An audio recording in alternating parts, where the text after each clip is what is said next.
പ്രിയമുള്ളവരെ നമസ്കാരം. Super hit ചിത്രം ജനഗണമനയ്ക്ക് ശേഷം ഡിജോ ജോസ് ആന്റണിയും ലിസിൻ സ്റ്റീഫനും വീണ്ടും ഒന്നിക്കുന്ന ചിത്രമാണ് മലയാളി ഫ്രം ഇന്ത്യ. ജനഗണമനയ്ക്ക് തിരക്കഥ ഒരുക്കിയ ഷാരിസ് മുഹമ്മദ് തന്നെയാണ് മലയാളി ഫ്രം ഇന്ത്യയുടെയും തിരക്കഥ നിർവഹിക്കുന്നത്. നിവിൻ പോളിക്കൊപ്പം അനശ്വര രാജൻ, ധ്യാൻ ശ്രീനിവാസൻ, സെന്തിൽ കൃഷ്ണ, മഞ്ജു പിള്ള എന്നിവരും പ്രധാന കഥാപാത്രങ്ങളായിട്ടെത്തും. ഛായാഗ്രഹണം സുദീപ് ഇളമൻ, സംഗീതം ജെയ്സ് ബിജോയ്. ഇനി സിനിമയിലേക്ക് വന്നാൽ നമ്മുടെ നാട്ടിലെ രാഷ്ട്രീയം തന്നെയാണ് ഇതിൻ്റെ ഇതിവൃത്തം. പലരും പറയാൻ മടിക്കുന്ന ഒരു തീം കൂടിയാണ് ഈ സിനിമ. തുടക്കം ഒരു പാകിസ്ഥാൻ യാത്രയാണ്.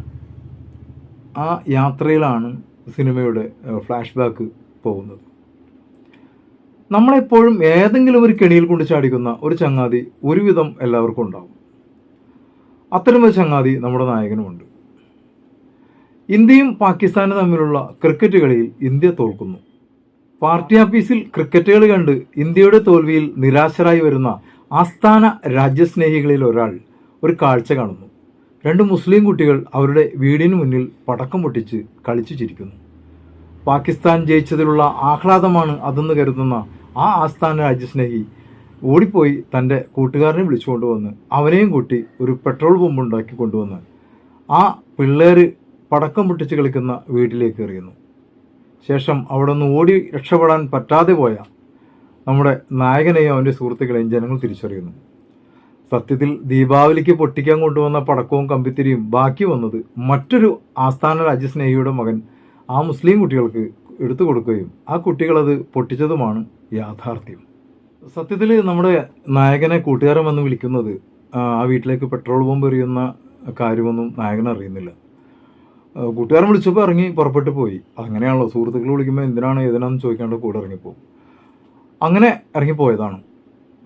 പക്ഷേ ആ പെട്രോൾ ബോംബ് എറിയുന്നത് നാട്ടുകാർ പലരും കാണുകയും ആ നായകന് നാട്ടിൽ നിൽക്കാൻ പറ്റാത്ത ഒരു പരിസ്ഥിതിയിലെത്തുകയും ചെയ്യുന്നു. അങ്ങനെയാണ് തൻ്റെ അമ്മാവൻ വഴി ഗൾഫിലേക്ക് നാട് വിടാനുള്ള ഒരു അവസരം ഒത്തുവരുന്നത്. എന്നാൽ ഗൾഫിൽ ചെന്ന് വിടുന്നതോ തങ്ങളുടെ ശത്രുവായ ഒരു പാകിസ്ഥാനിയോട് കൂടെ. ആ പാകിസ്ഥാനിക്ക് ഭക്ഷണം ഉണ്ടാക്കി കൊടുക്കലാണ് തൻ്റെ ജോലിയെന്ന് മനസ്സിലാക്കുന്ന നമ്മുടെ ആസ്ഥാന രാജ്യസ്നേഹിയായ നായകൻ പിന്നെ അവിടെ നിന്ന് രക്ഷപ്പെടാനുള്ള ഒരുക്കത്തിലാണ്. ഈ സമയം നമ്മൾ സിനിമ കണ്ടുവരുമ്പോൾ ഏകദേശം നമുക്ക് ആടുജീവിതം സിനിമയുമായിട്ടൊരു സാമ്യം വന്നു പോകുന്നുണ്ട്. കാരണം അതേ സിറ്റുവേഷനാണ്. കുറേ ആടുകളും ഒട്ടകങ്ങളും മണൽക്കാറ്റും അവിടെ ഒരു അറബിയും ആ അറബിയുടെ ദ്രോഹങ്ങളും ഭക്ഷണം പോലും കിട്ടാത്തൊരവസ്ഥയും അങ്ങനെ കുറേ സംഭവങ്ങൾ അവിടെയുണ്ട്. കിടക്കാൻ പോലും നല്ലൊരു സ്ഥലമില്ല. അത്തരമൊരു സിറ്റുവേഷനും ഈ സിനിമയിലും വരുന്നുണ്ട്. അപ്പോഴാണ് നമുക്ക് ശരിക്കും ഇത് ആടുജീവിതത്തിലേക്ക് സിനിമ എത്തിയോ, അന്ന് എത്തി നോക്കിയോ എന്നൊക്കെ ഒരു സംശയം നമുക്കുണ്ടാകും. പിന്നെ സിനിമയെക്കുറിച്ച് മൊത്തം പറയുകയാണെങ്കിൽ ഇൻട്രോയിൽ വരെ പൂര കോമഡിയാണ്. അതായത് നിവിൻ പോളി എന്ന് പറയുന്ന അതുല്യ കലാകാരൻ വളരെ മനോഹരമായിട്ട് കോമഡി ചെയ്തിട്ടുണ്ട്.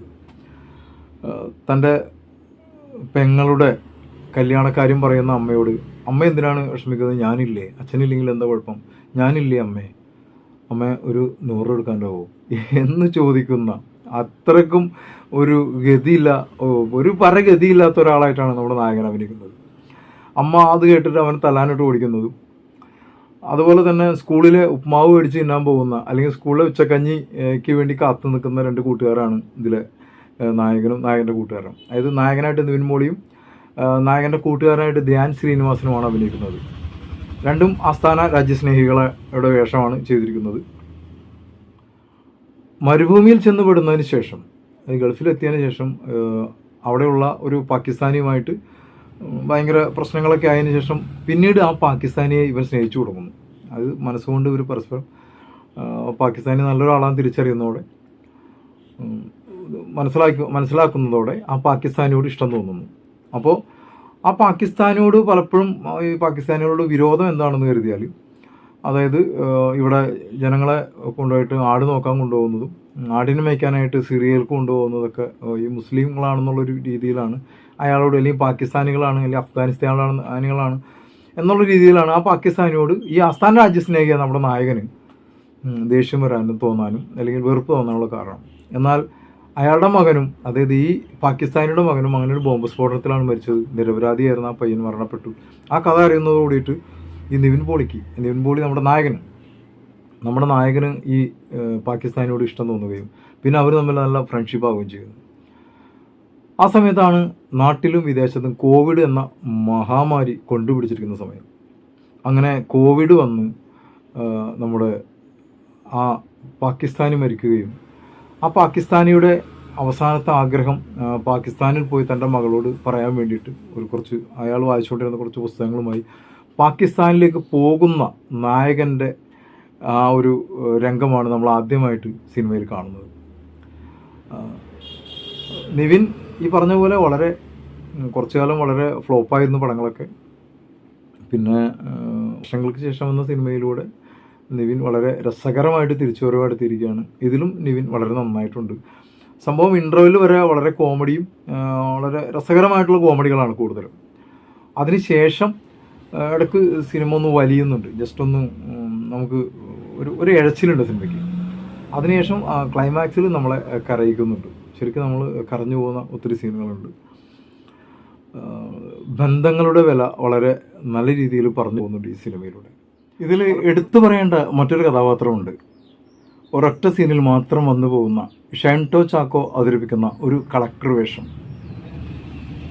ഈ നായകൻ നിവിൻ പോളിയും ധ്യാൻ ശ്രീനിവാസനും കൂടി ഒപ്പിക്കുന്ന ആ പെട്രോൾ ബോംബ് സ്ഫോടനത്തിന് ശേഷം ആ നാട്ടിൽ നടക്കുന്ന ഒരു സർവകക്ഷി യോഗത്തിൽ അധ്യക്ഷനായിട്ടെത്തുന്നതാണ് നമ്മുടെ ഷൈൻടോ ചാക്കോൻ്റെ കഥാപാത്രമായ കളക്ടർ സംസാരിക്കുന്നതിനിടയിൽ രണ്ട് വിഭാഗത്തിൻ്റെ ആളുകളും പ്രശ്നങ്ങളുണ്ടാക്കുന്നു. കളക്ടർ ഏകപക്ഷീയമായി സംസാരിക്കുന്നു എന്നൊക്കെ പറഞ്ഞുകൊണ്ട്. അപ്പോൾ അതിൽ ഒരു കക്ഷിയുടെ നേതാവിനെ വിളിച്ച് മുറിയിലോട്ട് കൊണ്ടുപോയി കാര്യങ്ങൾ പറഞ്ഞ് മനസ്സിലാക്കാം എന്ന് പറഞ്ഞുകൊണ്ട് ചെകള നോക്കി പടയ്ക്കുന്ന ഒരു സീനുണ്ട്.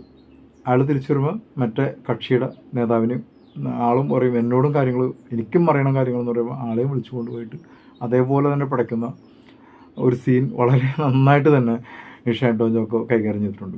സംഭവം അത്തരം സീനുകൾ ഇതിനു മുമ്പ് പല പടങ്ങളിൽ നമ്മൾ കണ്ടിട്ടുണ്ട്. ബാക്കിലോട്ട് വിളിച്ചു കൊണ്ടുപോയിട്ട് പടയ്ക്കുന്നത് ഇത് ഒന്നും അറിയാത്ത മാതിരി തിരിച്ചു വരുന്ന ചില സംഭവങ്ങൾ ഇതിനു മുമ്പ് ഉണ്ടായിട്ടുണ്ടെങ്കിൽ പോലും ഇതിനൊരു വെറൈറ്റി ആയിട്ട് ചെയ്തിട്ടുണ്ട്. അപ്പോൾ ഷൈൻടോ ചാക്കോ ഒറ്റ സീനിലേ വരുന്നുള്ളെങ്കിൽ പോലും വളരെ നന്നായിട്ട് തന്നെ ചെയ്തിട്ടുണ്ട്. ബന്ധങ്ങളുടെ തീവ്രത വളരെ മനോഹരമായി പറഞ്ഞു പോകുന്നുണ്ട് ഈ സിനിമയിലൂടെ. പിന്നെ രാഷ്ട്രീയം, പലരും പറയാൻ മടിക്കുന്ന രാഷ്ട്രീയമാണ്, അല്ലെങ്കിൽ പലരും പറയാൻ മടിക്കുന്ന കാര്യങ്ങളാണ് ഈ സിനിമയിലൂടെ വിളിച്ചു പറയുന്നത്. പലതും അപ്രിയ സത്യങ്ങളാണ്. നമ്മൾ പറഞ്ഞു പോകുമ്പോൾ ഒരുപക്ഷെ രാജ്യദ്രോഹികളായി ചിത്രീകരിച്ചേക്കാവുന്ന ചില കാര്യങ്ങൾ വളരെ ചങ്കൂറ്റത്തോടു കൂടി തന്നെ പറഞ്ഞിട്ടുണ്ട്. പിന്നെ രാഷ്ട്രീയവും മതവും തമ്മിൽ ചേരുമ്പോഴുള്ള ഭവിഷ്യത്തുകൾ, മതരാഷ്ട്രങ്ങൾ എന്നും വെടിവെപ്പും മരണങ്ങളും ബോംബ് സ്ഫോടനങ്ങളുമാണ്. ഇന്ത്യ ഒരു ജനാധിപത്യ മതേതര രാഷ്ട്രമാണെന്നുള്ള ആ ഒരു നമ്മെ ഓർമ്മപ്പെടുത്തുന്ന ഒത്തിരി നല്ല സംഭവങ്ങൾ ഈ സിനിമയിലുണ്ട്. ഇവിടെ ചില രാഷ്ട്രീയക്കാർ കാട്ടിക്കൂട്ടുന്ന കോപ്രായങ്ങൾ, അവർ രാഷ്ട്രീയത്തിൽ മതം കലർത്തി ബീഫ് അങ്ങനെയുള്ള വിഷയങ്ങളെ ഇതാക്കിയിട്ട്, അല്ലെങ്കിൽ രാജ്യസ്നേഹി ചില ആളുകൾ മാത്രമാണ് ഭാരതത്തിലെ രാജ്യസ്നേഹികൾ എന്നൊക്കെ പറയുന്ന അവർക്ക് മാത്രമേ ഇവിടെ സ്ഥാനമുള്ളൂ എന്നൊക്കെ പറയുന്ന രീതിയിലുള്ള രാഷ്ട്രീയം പറഞ്ഞു പോകുന്ന, അല്ലെങ്കിൽ അതുപോലെ തന്നെ മറ്റു ഒരു രാഷ്ട്രീയ പാർട്ടിക്കും ഒരു നല്ല കൊട്ടുകൂട്ടുന്നുണ്ട്. ഈ രാഷ്ട്രീയക്കാരുടെ പേരൊന്നും പറയുന്നില്ല, പേര് പറഞ്ഞു കഴിഞ്ഞാൽ അതാവും കേസ്. അപ്പോൾ അതുകൊണ്ട് അതൊന്നും പറയുന്നില്ല. വളരെ നന്നായിട്ട് തന്നെ എല്ലാവരും വളരെ മനോഹരമായിട്ട് ചെയ്തിട്ടുണ്ട്. മഞ്ജു പിള്ള, നിവിൻ പോളിയുടെ അമ്മയായിട്ട്, നായകൻ്റെ അമ്മയായിട്ട് അഭിനയിക്കുന്ന മഞ്ജു പിള്ള വളരെ രസകരമായിട്ട് വളരെ റിയലിസ്റ്റിക് ആയിട്ട് അഭിനയിച്ചിട്ടുണ്ട്. ധ്യാൻ ശ്രീനിവാസനും നന്നായിട്ടുണ്ട്. പിന്നെ അനശ്വര രാജന് കാര്യമായിട്ടൊന്നും ചെയ്യാനില്ല. കാരണം അനശ്വരാജനെ നിവിൻ പോളിയുടെ നാട്ടിൽ പ്രണയിക്കുന്ന, അല്ലെങ്കിൽ നിവിൻ പോളിയുടെ കാമുകിയുടെ വേഷമാണ്.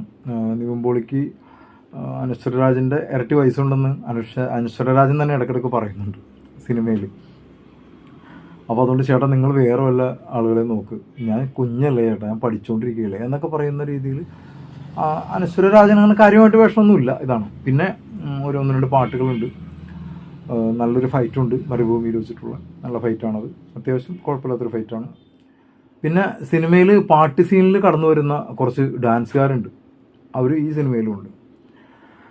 അതൊരു ക്ലീഷ പാട്ടുകൾ, എല്ലാ പാട്ടുകളിലും ഒരുവിധം പാട്ടുകളിലൊക്കെ അങ്ങനെയാണ്. ഒരുവിധം സിനിമകളിലൊക്കെ, പഴയ സിനിമകളൊക്കെ സ്ഥിരമുണ്ട്, ഡാൻസുകാർ ഒരു സെറ്റ് ടീമുകളുണ്ട്. മൊത്തത്തിൽ പടം കണ്ടിരിക്കാം, ഒരു വൺ ടൈം കാണാനുള്ള സിനിമയൊക്കെ ഉണ്ട്. കുടുംബസമേതം തന്നെ കാണാൻ കൊള്ളാവുന്നൊരു സിനിമ തന്നെയാണ്. അതുകൊണ്ട് എല്ലാവരും തിയേറ്ററിൽ തന്നെ പോയി സിനിമ കാണണം.